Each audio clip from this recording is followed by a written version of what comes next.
According to this survey done by Forbes, 78% of Americans live paycheck to paycheck, meaning that if they lost their job today, they would not be able to pay for any expenses the next month. And the reason why they live paycheck to paycheck. Hi everyone, in today's video, I'm going to be focusing on the 4 steps that you should be taking if your net worth is under $10,000. These are the 4 steps which I think if you take, it's going to massively assist you in increasing your net worth to over $10,000. Okay, so the first thing which you should be focusing on if your net worth is under $10,000 is that you should know how you are spending your money. Now, what does this mean? You should be able to tell how much money per month you are spending on eating out, buying groceries, and spending on fuel. In my experience with people is that most people don't know where their money is going every month and have no idea what they are overspending on. According to this survey done by Forbes, 78% of Americans live paycheck to paycheck, meaning that if they lost their job today, they would not be able to pay for any expenses the next month. And the reason why they live paycheck to paycheck is high monthly bills being the number 1 reason,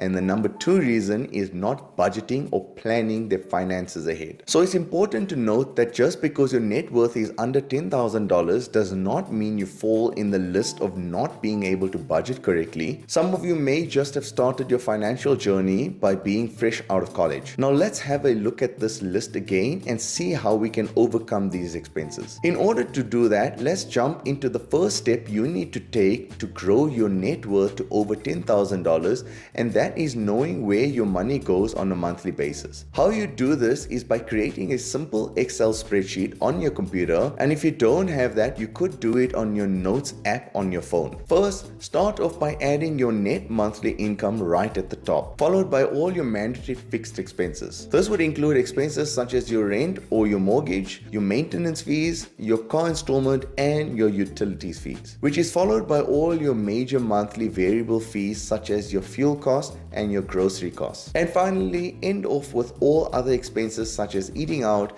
clothing purchases, and any other leisure expenses that you may have. Now, once you have all your expenses added up at the end of the month, subtract it from the net income and see how much money you have left. Now, once you do this for a couple of months, you will start seeing trends in your expenses, and you will see just how much money you are spending on what every single month. And after seeing this, you can decide where you can cut back on certain expenses. Now, the monthly savings rate, according to the Federal Reserve, is a measly 3.9% at the moment in the United States. So if you save above that, you will already be above most, even though I do think you should strive for more. It's important to note that certain monthly expenses can bring you a lot of joy and can bring you way more value to you than saving that money. Me, for example, I enjoy going to the gym a couple of times a week, so I am more than happy spending that money on it. There would be certain expenses that you should look to cut out on. An example of that could be that instead of having a Netflix, Disney, and a Hulu subscription, you can cut out 2 of them and just keep 1 instead. When you have a net worth of under $10,000, you want to be extremely cautious about any expenses which you cannot easily cut back on. Every purchase needs to be looked at while you build your wealth up at the start. It's the simple financial decisions at the start that will make the biggest difference in the future. Financial decisions such as instead of eating takeout,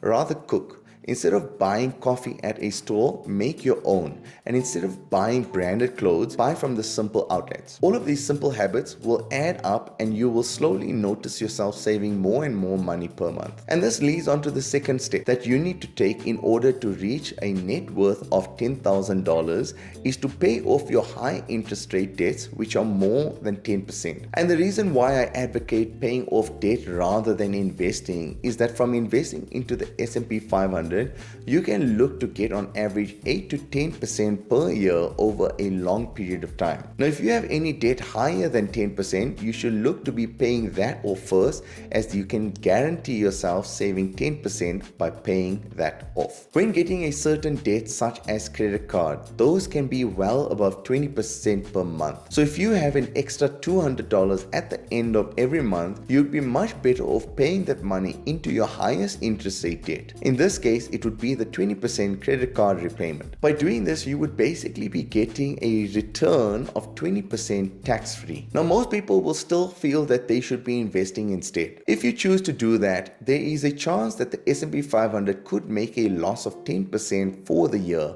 whereas paying off the interest on your credit card is a guaranteed 20%, which you would be saving by paying it off. If you have liked this video so far, then please consider liking and subscribing to my channel. It's completely free. Once you have paid off all your small debts with high interest on them, you can move on to step number 3, which will help you to get to a net worth of $10,000 much quicker, and that is to have an emergency fund.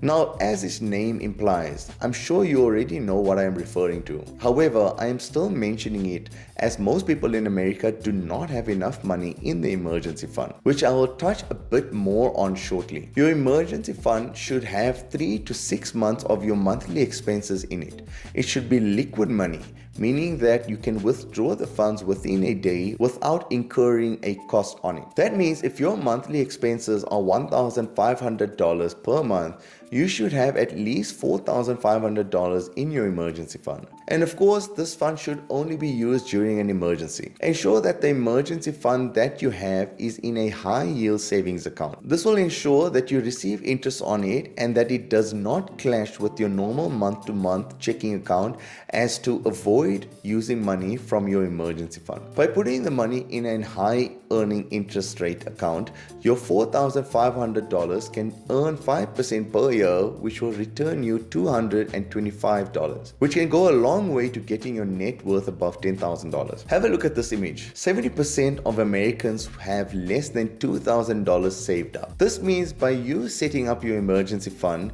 with 3 to 6 months of your monthly expenses, you will already be in a better place financially than 70% of Americans. In step number 4, we take a slightly different viewpoint, because the final step in getting your net worth above $10,000 mark is to try increase your income. Now, there are multiple ways on how one can do this. Starting with the simplest way is, as long as you believe you have been putting in a lot of effort at work, ask for a raise. Now, this could net you an additional $1, $2, or $3 per hour, which will make a big difference in getting to that $10,000 net worth. The next thing you can do to increase your income is to get a certification relevant to your workplace. Certain workplaces make it very clear that certain qualifications are needed in order to get that job, and in certain cases, once you get that qualification, you will immediately get an increase. You need to do some research on this based on which qualification would benefit you the most. Have a look at the website monster.com, where it will show you the increases in salaries based on certain certifications. Another way to earn some extra cash is to create a side hustle. Now, there are many things you can do to create this side hustle these days. Personally, my side hustles at the moment are, of course, having my own YouTube channel, which right now is not generating any money for me, as I have not reached my 1,000 subscribers or 4,000 watch hours. So on that note, if you're enjoying this video so far, then please consider subscribing to my channel. It will go a long way in helping me out. And now the second side hustle I do is investing. I have diversified my portfolio quite a bit,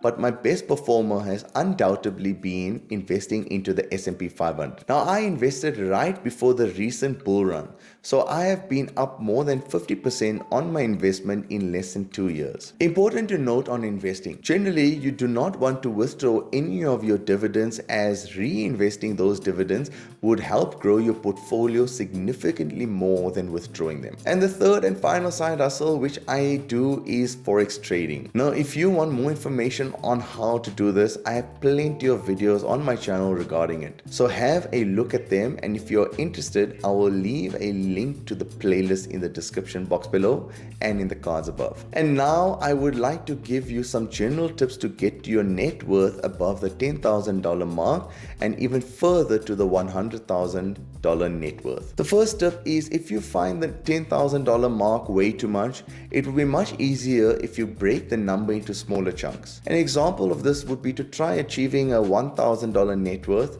move up to $2,000, then to $5,000, and finally to the $10,000 mark. At every milestone, maybe consider rewarding yourself with something you really enjoy. The same way of thinking can be used even further past the $10,000 net worth mark. The second tip I have is called the 2% rule. This rule is applied to any discretionary expense which you may want to make. The 2% rule implies that you should not make any discretionary purchases which is more than 2% of your net value. So if your net value is $2,000, then you should not spend more than $40 on discretionary items. If your net worth is $5,000, then you should not spend more than $100. Now this rule primarily is when your net worth is between $1,000 and $10,000. Once we go above the $10,000 mark, we may want to consider changing the 2% rule to the 1% rule. There you have it, everyone. I hope this video has brought some value to you. If it has, then please consider liking and subscribing to my channel.